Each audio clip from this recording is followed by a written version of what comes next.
Morning and welcome. Can I say that just up front that Sanjoy Roy has set us a significant challenge here today because as you may or may not know, Desire Lines came out as COVID was also coming out. And it's clear that unless there's some other Australians in this room, that only 2 people have read the book. Some of you might have thought the book had sold out, but regrettably at the moment it's not available in India. But if there's a local publisher who wants to publish it, this is the commercial for it. So that's the challenge that Sanjoy has set us. We will not be deterred. We're Australians. We're used to challenges. But can I say to you, as has already been said so far, that Desire Lines is a book about truth-telling and about self-discovery. Like those magnificent weavers in Varanasi, Felicity has woven together a wonderful series of threads about individuals, about families, about truth-telling, and it is a terrific read, which one day I hope you'll get to hear. It's about 2 people, Evie and Paddy, who grow up in different circumstances, have a chance encounter, and then we hear and read about the relationship that they have. And along the way, it also tells the story of Australia, its seasons, its landscape, and its people. It starts in Norway, moves to London, and then spends the rest of its time in Australia. It is a magnificent volume. It's 435 pages, I think. It didn't feel like that when I read it the first time, and it's a gripping novel. So congratulations, firstly, Felicity, but secondly, truth-telling. As a former politician, this is a ridiculous question. Why the interest and why the focus? Thanks very much, Barry. It's great to be in conversation with you, and what a privilege to be at JLF. And thank you for joining this conversation today. Truth-telling. I think in every novel there are seeds of autobiography, and there are seeds of thought and self that gestate over a long period of time. For me, there are a couple of key seeds that began this novel and began that focus on truth-telling and the way truth and lies intersect in human relationship, intersect in our national discourse and in our international discourse. So there's a scene early in the novel in the life of my character Evie. She's around 5 years old, and it's drawn entirely from my own childhood. When I was around 5 years old, I used to be babysat at my grandmother's house once a week on a Thursday night. On a particular Thursday night when I was being picked up, I was in the kitchen by myself, and I saw on the kitchen bench a plastic bag that had money for the milkman, a $5 note. And I thought, what a great joke it would be to take this money and not tell anyone. So we went home. I had the $5 note in my bag. I hid it in my sock drawer. The next morning, actually, my grandmother called and said, has anyone seen the milk money? I disclaimed any knowledge of it. The following Saturday morning, when the washing was done and put away in drawers, that money was found in my sock drawer. And I got spanked, and the punishment was, for me, so traumatic that it took me a long time to work out how to lie again. I did discover that skill, talent, evil. We all do, of course, we feel to lie at times in our lives. But that incident has stayed with me my whole life, and in fact it's an incident that comes up during Christmas dinners, the time that Felicity stole the milk money and insisted it had just been a practical joke. So that was one seed, and that's the seed from which Evie's story really starts. On the flip side, a more recent seed was complicated relationship in my own life, where that motif of truth and lies instilled itself in that relationship.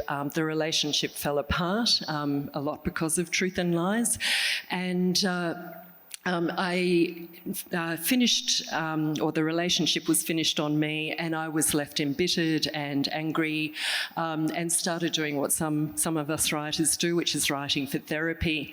The first 4,000 words of the novel has all been discarded, but for a line or two, because I left it alone, came back to it 3 or 4 years later, and when I started writing again, I was in a very different place. It was a place of compassion towards self, towards others, and simply wanting to try and understand how we end up telling each other lies, and what that impulse to hide parts of ourselves is. So that was the genesis of the journey. Paddy, a young boy who has come from a very dysfunctional family, grows up in London, son of an abusive, philandering, gambling, alcoholic father, ends up being, there's a particular event that sees him put into a Nazareth house in London. He's there for a few months, and then he gets shipped out to Australia in 1952-53 as an unaccompanied child minor. He's one of the child migrants under the Fairbridge Farm School scheme. He comes out to Australia and he is driven by the need to protect both himself and to protect those he loves by telling lies. And at a point, as Barry mentioned, he intersects with Evie, so you've got these two characters on completely different trajectories in the way they navigate truth and the way they navigate lies. So given that there's such wide readership of your book in the room, Felicity, can I suggest that we do a reading? Sure. Which is one of the things I like about book festivals, and I had a great excuse to ask Felicity to do them. So I'll read first from one of a little bit of Paddy's story. And it's the scene where he's been on the SS Oronsay, a ship travelling from London to Sydney. He's in the care, along with other Fairbridge Farm School students, the care of two Australians who've been in Europe, in London. One's a teacher, one's an artist, and they've been given the responsibility of looking after these kids on their passage to Australia. Paddy, who has seen very little love in his life from his father, but a lot of love from his mammy, is both cut adrift and worried about being separated from his family, but he is also, there is that sense of having met affection in the care of Charlie. It's 1953, it's early in the year, and Paddy's 7 years old. Paddy and his cabin mates were on the top deck of the Oronsay with their carers when they rounded the headlands, sailed past an old fort and entered Sydney Harbour. A sleepy light fell over the city, but already dawn's vague haze was dissolving into a cloudless summer day. Everywhere, blue and gold and silver, and the dull gleam of a bridge that spanned the harbour. In its shadow, a garish moon face set between two towers that Charlie explained was the entrance to an amusement park. Standing at the rails in front of Charlie, Paddy fought back the howl welling inside him. It was so beautiful and so sad. The light, the blue, the show-off city that Mammy would never get to see. The man against whom he leaned, solid and yet soft. The smell of him, fresh showered, and the familiar tangy sweat.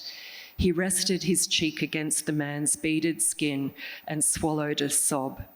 "Told you you'd love it," Charlie said. Several decks below, their 4 suitcases were stacked side by side on the floor of the cabin. They collected them on the way to their disembarkation point. Close to the bottom of the gangway, a suited man was waiting with a handwritten sign that said Fairbridge Society.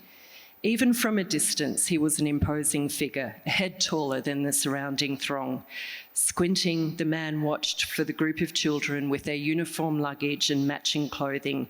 He took a white handkerchief from inside his suit coat and mopped his perspiring forehead, his florid cheeks, the skin that hung beneath his chin like the kangaroo's pouch Lillian had identified in a pictorial. "Paddy," Charlie motioned him away from the others. He stood clutching his suitcase, a barricade between him and his carer. Around them, departing passengers jostled. It was like being in the sea, washed back and forth, swept close to a lifebuoy and away again. Charlie reached for him and pulled him towards the wall where the crowds had thinned. Paddy didn't want to look at him. It was hard enough to keep himself in check, but the man kneeled in front of him, bringing them face to face. "You'll be all right, Paddy, I promise." How could he promise? How could anyone promise such a thing? But he forgave Charlie his wishful thinking and threw his arm around his neck and held tight to the well-intentioned lie and tighter still to his tears, because he didn't want the big man on the wharf to think he was a crybaby.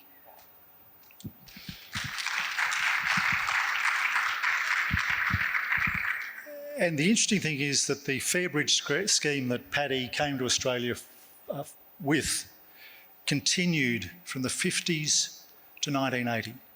And of course, as is mentioned in the book, one of the hard realities that Felicity talks about is the institutional problems that arise through the Fairbridge scheme. And it's one of those legacies of Australia. I should have asked you up front, and I apologise, the title. Explain the title. Yeah, Desire Lines. I think a lot of people who look at the book on the shelf would just think it's a reference to a love story, which, it is, but it's far more than that. Desire lines are, in fact, it's an architectural concept. It's first, but not conclusively linked to a French philosopher who wrote a lot about the philosophy of architecture, Gaston Bachelard, and he wrote a book in 1957 called The Poetics of Space, and he refers there to desire paths or desire lines. So there's a school of thought among architects that if you build an edifice, you shouldn't concrete in paths straight away. You should wait for some time and watch the way people use the land around an edifice, the access, the egress. And once you've seen where those paths form, which are the heart's desires, that at that point you concrete in those paths. And in fact, I think something similar has happened in Central Park in New York more recently. Instead of using the paths that were first laid out, people are now looking at the desire lines, the desire paths, and now concreting those in. The same thing has happened in Finnish parks, where they were concreted in paths. At some point a couple of decades ago, a decision was taken to wait until a winter season, see the snowfall, see the way people used the tracks in the snowfall, and then rip up the old paths and put in the new paths according to those tracks. So that one of the central motifs in the book is that idea that whatever paths are laid before us, we are not necessarily going to take them. We will follow where our heart dictates that we go. Often this comes at great cost, a lot of sacrifice, and it can be a source of pain to both self and to those around us that we do end up following the compulsions of the heart. And indeed, this is the case for both Evie and Paddy. Both make, Evie in particular makes a very difficult decision in her early 30s that she will leave her family to follow her love for Paddy. Paddy, conversely, makes a decision that comes at cost to Evie and to himself and to his family. He decides, again, because his heart's compulsion is towards secrets, lies, and containing things, and separating himself from what he saw his father do to his mother, he decides to stay in his relationship, run two parallel lives and loves, and live in that ambiguity and ambivalence, which, as I said, comes at great cost to him and it comes at great cost to Evie. But that is his desire line, and his path ultimately towards Evie is far more circuitous than the path that Evie has taken to try to live her life with Paddy. And the other challenge that Evie had was a father, a lawyer, wanted her to follow in the law. She studies law and she leaves to be a gardener, actually a landscape architect, but she's accused of being a gardener. The other motifs in the book include the law, include landscape gardening, include architecture. Are these interests of yours, or do these come up spontaneously? A mix of both. I studied law. Neither of my parents were lawyers. They were both teachers. They probably wanted me to be a teacher, but I had my own desire line. I decided fairly early on that my desire line was not to practice law. I ended up therefore in diplomacy. But for Evie, her professional desire line was indeed botany and working with plants and the nourishing of growing things. And I came late to a love of botany, of gardening. I have always admired architecture, but there was a lot of research that went into crafting characters and crafting profession in a way that was authentic. So, for example, Paddy is working as an architect on the construction of the High Court of Australia. And in that way, I guess I've brought together, multiple desire lines of law, of work towards justice and truth-telling in a court system. So I read a lot from the papers of the architect who designed the High Court of Australia and its adjacent building, the National Gallery of Australia, and learnt a lot about the way people who are building public edifices think about public spaces and public buildings. So a lot of research driven by an innate interest, but not a lot of expertise. Can you briefly explain the Yam Daisy and its significance to Indigenous Australians? Because that came as something new to me. It's always wonderful when you read a book where you think you know it all, and suddenly something comes in, and then maybe follow it with a reading. Yeah, so the yam daisy is a botanical emblem that, again, weaves through the novel. And it came up almost by accident, but the yam daisy is a plant that provides a sort of parsnip or turnip-like root that can be cooked, baked, and in fact it was used by our Indigenous people, our First Nations people, from many thousands of years ago, and where up until the Mabo court decision, which recognised land rights of our Indigenous people in 1992, there was an assumption that our First Nations people had just been nomads, that they hadn't cultivated the land, that they therefore had no attachment to the land that should be recognised in law. But there was some very interesting research that was done by an First Nations expert, Bruce Pascoe. He wrote a book called Dark Emu, and he used a lot of evidence, including the agricultural cultivation of yam daisies, as proof that Indigenous people for thousands of years have been cultivating Australian land. When I wrote the first draft of the novel, I stuck very religiously to fact. The novel begins in Svalbard, in Longyearbyen, with Evie in her 60s, early 60s, as a very prominent landscape architect, but also as someone who's on the board of various seed banks, making the first deposit of seeds, Australian seeds, into the global seed vault in this icy cavern in the Arctic Circle. And so I had written that she was depositing broccoli and lupin seeds and various other crop seeds, because that indeed is what was deposited in February of 2012 when Australia made its first deposit into the seed vault. And when my agent read the draft, she said, "Can't you find anything more interesting than broccoli and lupins to be part of the deposit?" And I happened to be on the bleachers at a basketball game with an agronomist one evening, watching my daughters playing basketball, and this friend had been tracking the writing, and I said to her, "I've got to find something more interesting, some seed. Can you make any suggestions?" And she said, "There's this great book by Bruce Pascoe called Dark Emu. Why don't you read it? There would be a lot of ideas in there." And on the cover of the book is the yam daisy, and I thought, that is my seed. So then the yam daisy in the second rewrite ended up weaving through both at that starting point being deposited into the seed vault. The yam daisy also appears in a very critical moment in Evie's childhood when she's under under physical assault, sexual assault threat, the yam daisy is actually her salvation. And so the yam daisy continues through. Contrary to fact, I had her plant yam daisies at the High Court of Australia to recognise this Indigenous land rights decision, historic decision, the Mabo decision.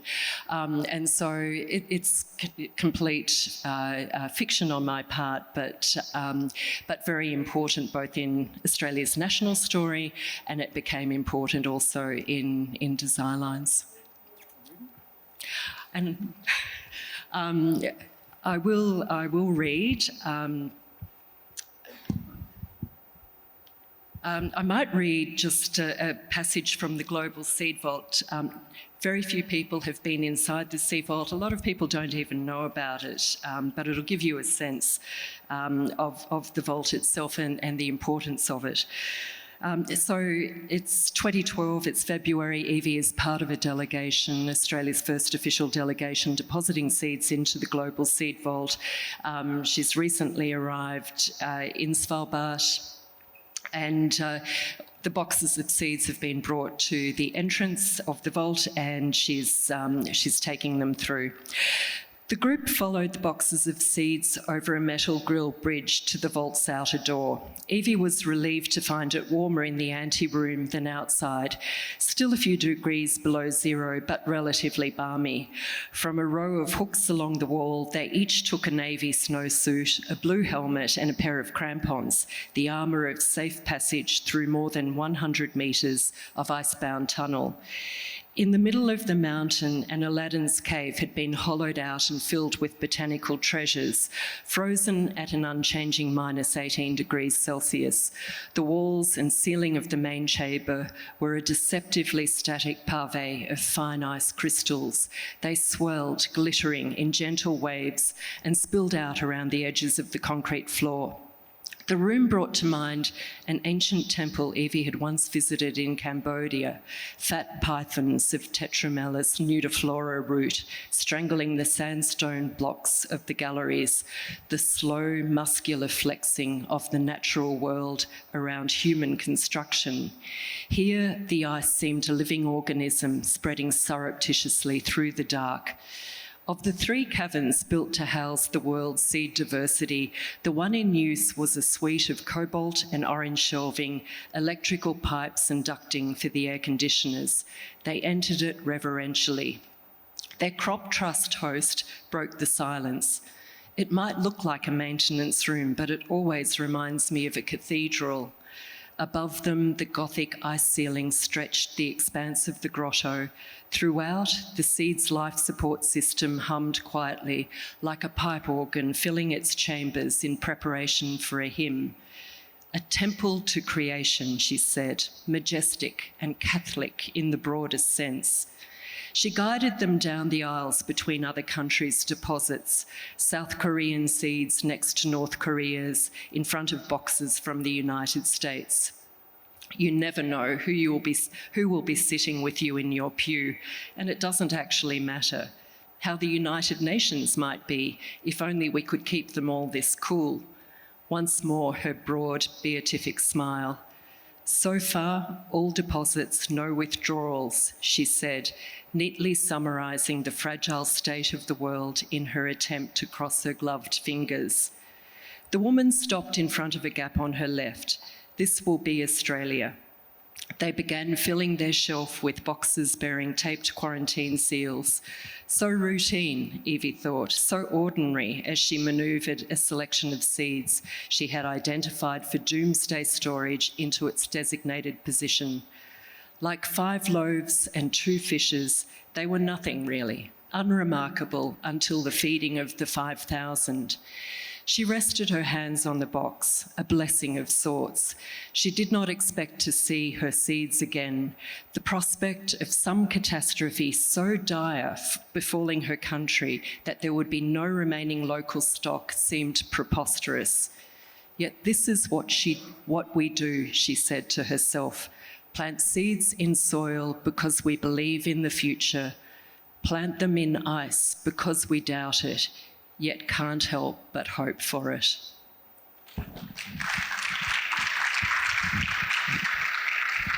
The writing of Evie's visit to Norway is one of my favourite parts of the book. Was it your favourite piece of research? Yeah, absolutely. I was really fortunate. I had a grant from our national arts funding body, the Australia Council, and I also had a grant from our state arts body. And that enabled me both to take a year off my usual career in diplomacy to write the book, but also it enabled me to fly the very long route to Svalbard. I think it was about 35 hours in total in transit to get to Svalbard and to visit the seed vault. Unfortunately, I was not that well organised. I probably could have got inside the seed vault but left it until I arrived, and various permissions take quite a long period of time. But I hiked up to the front entrance to the vault, a beautiful opalescent light and glass optic sort of cabling artwork that is at the entrance to the vault. It's stunning, and it just comes out of the side of a snowy mountain. So I had the chance to see it. I also ended up in glacial caves on a tour that led to one of the other opening scenes in the novel. So all of these things that you don't necessarily plan feed into the writing. And it was a stunning couple of weeks, which I timed to be there in Svalbard right at the end of polar winter. So the first days when the light is starting to hit the tops of the surrounding mountains and there's this blush of pink on snow-capped mountains, the sun actually doesn't hit the settlement of Longyearbyen for a number of other weeks, but I was there timed to be at the first daylight, and this indeed is accurate according to 2012 history with the deposit of seeds into the vault. But I also found it very helpful metaphorically because at the end of the novel, when it arcs back to 2012 and to the end of the journey between Evie and Paddy, but also the start of a new journey for them, it felt symbolic that this happened at the time when light is first appearing at the end of a very long period of 100 days of polar winter. I'll ask you a question, then we might ask some questions from the audience. But you mentioned the fact that you're a serious diplomat. You've 36 years with the Australian Department of Foreign Affairs, ambassador in Nepal. Outside, you can't walk a metre without running into an ambassador who's written a book. What is it about ambassadors and books? Yeah, it's fascinating, isn't it? I think it was Vikas Swarup who was saying yesterday there are 18 Indian diplomats here speaking about books. I know that I was reading somewhere that in 1937, half of the French Foreign Service were published authors. We've got people, poets like Octavia Paz, Pablo Neruda, all diplomat poets. Geoffrey Chaucer was apparently the first diplomat poet. In the 1300s, he represented Edward III in Europe, and around that, Canterbury Tales and all the rest. I think that there are obviously natural synergies in the work of a writer and the work of a diplomat. The importance of language, of constructive ambiguity, of the appropriate clarity at times, a preparedness to, direct language very, very clearly.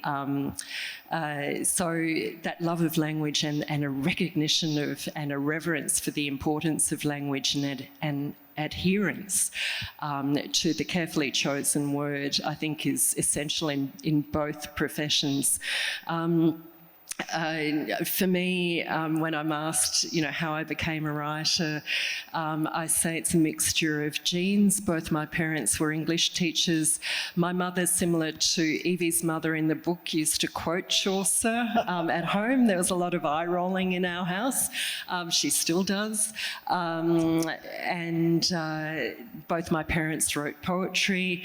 I was born in June. I'm a Gemini. We're meant to be the communicators of the astrological chart, and often we're meant to end up as writers, journalists, or diplomats. I've ticked 2 boxes, so natural synergies, I think. The only problem with diplomacy, and especially, as you know well, being an ambassador, is you're out every night and often on weekends at official engagements.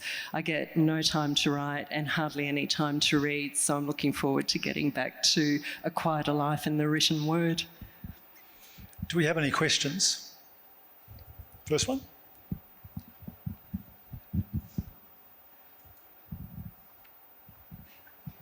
Thank you. I just wanted to thank you for your readings, especially your first reading. I had a big welling of homesickness as you read. And I was wondering, homesickness can influence writers. I always find Australia has a specifically golden hue about it when you're writing from outside of it. I assume you wrote the novel being outside of Australia. Did that influence your writing, or was that affected at all? So writing, the 2 novels I've written, both of them I've written while I was in Australia.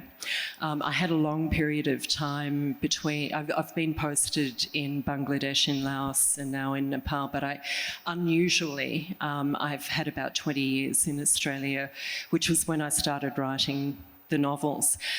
But where I think it's really helpful to have spent long periods of time outside the country and being homesick and looking back through a different prism at Australia and Australians, is that you have that perspective of looking back at your own country, national identity and self as a stranger in a strange land. And I think that really changes the way you see country and the way you see yourself in it and your compatriots.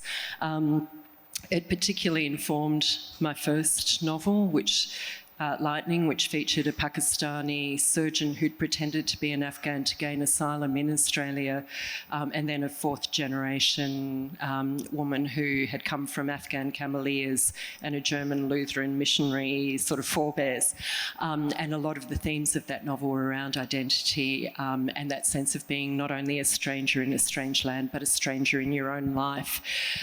With this novel, again, Barry traced the geographical sort of travels.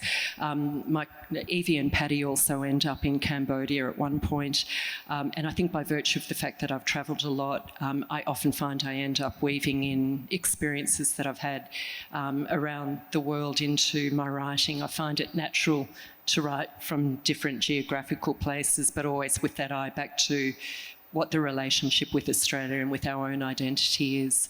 And in this novel as well, looking at that, the colonial history and colonial identity was a real feature of it. Has the 3 years in the roof of the world in Nepal given you lots of inspiration for other books? Yeah, I have inspiration for 2 books set in Nepal. One is a work of fiction and probably with elements of magical realism in it, because Nepal is a very mystical, magical place, and it lends itself to magical realism, which is very much a tradition that I think we've seen in South Asian writing.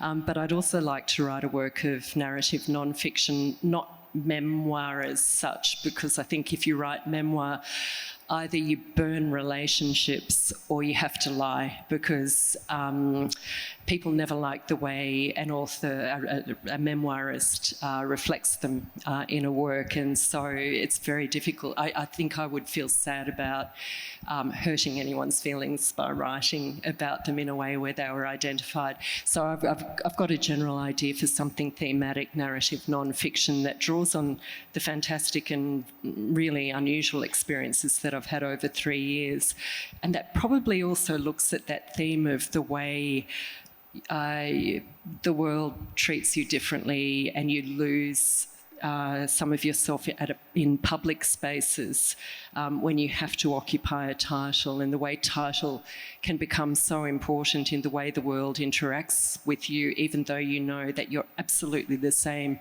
as every single other person you meet. And I find that quite an interesting experience. You've had a whole political life that has involved that, Barry, so you've probably had many decades of navigating that unusual space. But I'd like to write something about that. Yeah. I'm just fascinated that politicians don't have that dilemma about truth-telling in memoirs. It's always a hagiography. Well, any other questions? Here we go. Yep. It's just... Thanks so much, both of you, for such a beautiful session. So I'm an Australian who left Australia in 1996, and I've lived in Britain ever since, more than half my life. And I was reflecting on, I think it was Friday, about how my dad, when I was young, we'd go out into the bush and he would teach me the names of all the southern stars. And he was a botanist, and he ended now a keen gardener in his retirement. And he taught me all the names of the flowers and the trees, and both their local names and their botanical names. And I remember when I first moved to the Northern Hemisphere, I found it incredibly disorienting not knowing the names of the stars and not knowing any of the names of the flowers. And I think actually one of the things that attracted me to my husband is that he is a great lover of plants and flowers, and also, like my father, knows all the names of the northern flowers that we plant.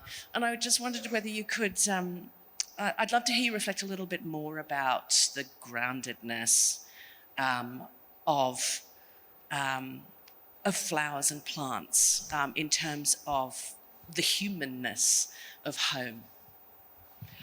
Yeah, so just a couple of reflections, well, 3 reflections from that, and to really personalise this conversation. Catherine and I discovered each other here, and in fact Catherine's father, who she's just described, was my science teacher in Brisbane. This is how small the world is and how our design lines do lead us to intersect in unusual places. So I can well imagine your father describing botanical names, scientific names, as he takes you around, which is actually what you've described is very similar to Evie's experience with her grandmother. And her grandfather, who has died before she's born, is a botanist living in Canberra. And indeed, he dies because he's out late one night with a sense of guilt, digging up a very rare trapezoid orchid. And he's digging it up as a gift for his daughter, Evie's mother, because she's just announced her betrothal. And he gets bitten by an eastern brown snake and he dies on the front doorstep of the house, having gathered this botanical gift. But Evie has a very deep sense of connection to her grandmother because she's in her grandmother's garden a lot and they're talking about plant life. And then when her grandmother repartners and moves to the Blue Mountains outside of Sydney, she's working, running a nursery, and her new partner is a former military lawyer who has become an antiques dealer. And so they work together, and Evie goes and visits them at the age of 16 and works in the nursery. And so there's this very deep, intimate connection between her and her grandmother over this love of botany and the feel of putting your hands in the earth and growing things. And it's at that point that she first meets Paddy, and the love that grows between them from that point, which becomes so compelling over decades, it comes out of that space of growing things and the beauty of the botanical world. There's a question in the front row here. And of course, it wouldn't be an Australian novel without someone dying from part of our wonderful snake wildlife. Snakes, spiders, kangaroos, sharks. I am an architect and an urban designer. So you talked about desired lines, and I like this term. We call them shortcuts here in India, or lines of least resistance, if I were to technically call it. And I was dean in a university at the helm of affairs. And this is a strategy that I adopted there, that wherever, people walk, because most of the roads are orthogonal. and people take diagonals. So I said, let's do this, what you just talked about, that let's pave the desire lines from wherever the beaten tracks are, so we'll pave them. But strange things was, the moment we paved them, people stopped walking on them. And they made new desire lines. So I think it has got to do with that when you create your own path, and it remains your path as long as it is, not paved and someone has not laid it out for you. So something if you have to say about it. Thank you. Would you like me to respond to that maybe with a reading about contradiction? I'd either like to read about architecture, which I might do, but contradiction, we are by nature such contradictory beings, and I think one of the desire lines that we want to follow is the desire line that takes us away from what everyone else is doing, and I think what you've described probably responds to that. But in your honour, I might just finish with a reading about architecture and Paddy's reflections. So there are sort of 4 key phases in the book. Evie and Paddy as 7 years old, roughly, then in their teens, then in their late 20s, early 30s, when they're making these very difficult decisions about their families, and then reflecting back in their 50s, 60s, when they can see the outcomes of everything that they've done. Paddy, at this point, has given up on his permanent work as an architect, and he's building his own house in a church. And it's during his retirement, but there are some reflections on architecture that maybe will resonate with you. So a couple of key points in contemporary Australian national history are two national apologies that were made by our Prime Minister Kevin Rudd. One was in 2008, and it was an apology to the stolen generations of Indigenous people who were institutionalised. And then the following year there was an apology to what were called the forgotten Australians and the former child migrants, so people like Paddy. Paddy opts not to go to the apology in 2009 in Canberra. He's living in the Blue Mountains and he's building his house, but his adult son wants him to go and wants to go to hear the apology. So Tom phones him, his son phones him to propose this. Tom had proposed they head off the day before the ceremony, make a trip of it, stop at that old bakery halfway down the highway, maybe check out the museum. He had felt his father's equivocation. He pulled out the big guns. Jordan, he said, I could take Geordie out of school, a 3 generations of O'Connor men road trip, pies and strawberry iced donuts all round. Trip down memory lane, what do you say? What did he say? He said, sorry, the church. The wall and gabled roof had come off at the start of spring. He wanted to get the slab laid and the place closed up again in time for Christmas lunch, if at all possible, at the latest before the weather turned and the rains came. After Paddy hung up from Tom, he thought about that saying, trip down memory lane. It sounded like a gentle journey on a warm day with a picnic basket filled with treats in case you decided to stop, pull out a blanket and sit in the sun to enjoy the view at leisure. What it actually promised was a stumble over places where roots had pressed through the ground, moss-covered, lying in wait to catch you out, to plant you face down in the mud, the gravel. A trip down memory lane inevitably left you a bit messed up. It meant a blooding. Only with the day itself past, reading an account of the apology in the paper, did Paddy understand that the thing he had feared most in Canberra was not the pain of what had been inflicted on him, but what he had inflicted on himself. He did not lament so much what had been taken away from him by Nazareth House and the Fairbridge farm, but what he had squandered. The chance of a garden. Somewhere he could be sitting now, soft sun, fragrant shade that encouraged growth, the chance of a gardener. The past hadn't always moved through him as a bitterness. He had been busy, building people their homes, building the country a place where it imagined it was Solomon, dispensing justice, where it thought it was learning to tell right from wrong, and a place where it suspected it might even be God, taking a blank canvas and bringing something to life on it. He had been busy too, pouring the slab on which his children had miraculously constructed stable lives for themselves. He had been busy stealing a little love in the one place he had found it. Age, however, was a distilling. You either let things go or held on more tightly. And as he became choosy with the commissions he accepted and with the children busy tending their own broods, he had more time to take the measure of what he had been denied, what he had withheld, and what he had lost. When such thinking came over him, wave-like, threatening to suck the sand from under his feet, to knock him topsy-turvy and drag him out into a rip, he did what he always had. He took a sheet of tracing paper and a pencil, and he drew a structure where an unruly life could be tamed and contained.